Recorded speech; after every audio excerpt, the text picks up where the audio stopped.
पाहूयात पुढची बातमी। राज्यात एप्रिल महिन्यातच पाणी संकट तीव्र झाले, त्यामुळे विरोधकांनी सरकारवर हल्लाबोल केलाय। पाण्याच्या प्रश्नावर सरकार गंभीर नाही असा हल्लाबोल संजय राऊतांनी केलाय। मुंबई, संभाजीनगर, नाशकात नागरिक पाण्यासाठी मोर्चे काढतात, मात्र सरकारला त्याचं काहीच वाटत नाही असं राऊतांनी म्हटलंय। तर भाजपला टँकर माफियांकडून अर्थपुरवठा केला जातोय असा घणाघाती आरोपही संजय राऊतांनी केलाय। त्यावर मुख्यमंत्री देवेंद्र फडणवीसांनी प्रत्युत्तर दिलंय।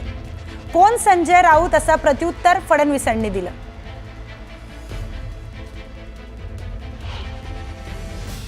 सरकार अजिबात गंभीर नाही।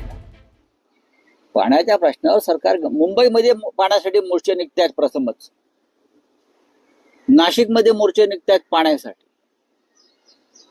यवतमाळ म्हणजे विदर्भ, मराठवाडा तर तहानलेलाच आहे, मृत्यू होत आहेत पाण्याशिवाय तडफडून। काय राज्याचे दोन उपमुख्यमंत्री आणि मुख्यमंत्री करतायत सांगावं ना जरा, काय करतायत? हे सगळे टँकर माफियांचे सूत्रधार आहेत। भारतीय जनता पक्षामध्ये जे अर्थपुरवठा आहेत करणारे हे सगळे मोठ्या प्रमाणात टँकर माफिया सुद्धा आहेत। पाणी टंचाईचा विषय संजय राऊत म्हटलं सरकारची अनास्था आहे, त्यामुळे पाणी टंचाई। कोण संजय राऊत?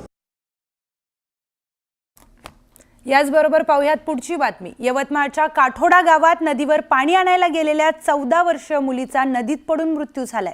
या संदर्भात मुख्यमंत्र्यांनी टंचाईग्रस्त भागातील कलेक्टरला पाणी पुरवठा करण्याचे आदेश दिले आहेत।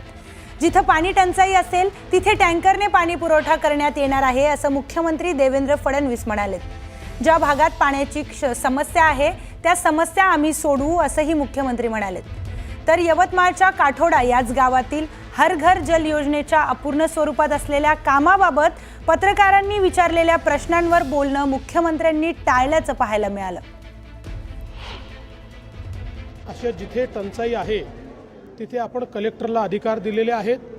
कलेक्टरने त्या ठिकाणी टँकरद्वारे पाणी पुरवठा करायचा आहे किंवा त्या ठिकाणी ज्या काही वेगवेगळ्या पद्धतीने पाणी पुरवठा करता येईल तो करायचा आहे।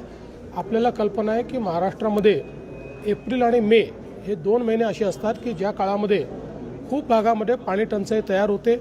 प्रत्येक जिल्ह्याचा पाणी टंचाईचा आराखडा आपण तयार करतो। त्या आराखड्यानुसार ज्या ठिकाणी टंचाई होणार आहे त्या ठिकाणच्या उपाययोजना या ठरवायच्या असतात। त्याच्याकरता जिल्हाधिकाऱ्यांच्याकडे आपण निधी देखील उपलब्ध करून देतो। त्यामुळे अशा प्रकारची घटना जर कुठे होत असेल तर तिथे काय अडचणी आहेत ते आम्ही समजून घेऊ आणि त्यातनं मार्ग काढू। आता मला आगा माहिती नाही, पिछा माहिती नाही, कुठे झाला हे माहिती नाही आणि तुम्ही अगदी अरे पण तुम्ही सांगितलं म्हणून थोडं उत्तर देता येईल ना। मुळामध्ये मी तुम्हाला उत्तर दिलेलं आहे की जिथे कुठे प्रॉब्लेम असेल तो प्रॉब्लेम सॉल्व्ह करू आपण। दरम्यान महाराष्ट्र आणि मुंबईला हिंदीपासून धोका नाही तर गुजरातीपासून धोका असल्याचा गौप्यस्फोट खासदार संजय राऊतांनी केलाय। मुंबईत मराठीत पाहिजे यामध्ये कुणाचा आक्षेप असण्याचं कारण नसल्याचं राऊत म्हणाले। संपूर्ण पश्चिम मुंबईचं गुजरातीकरण करण्यात आल्याचा घणाघातही संजय राऊतांनी केला। भाजपाला वाईट वाटेल म्हणून त्यांच्यावर कोणीच काही बोलत नसल्याचा थेट आरोप राऊतांनी केलाय। या मुद्द्यावर कॅफेत चर्चा होत आहे का असा खोचक टोलाही त्यांनी मनसेला लगावलाय।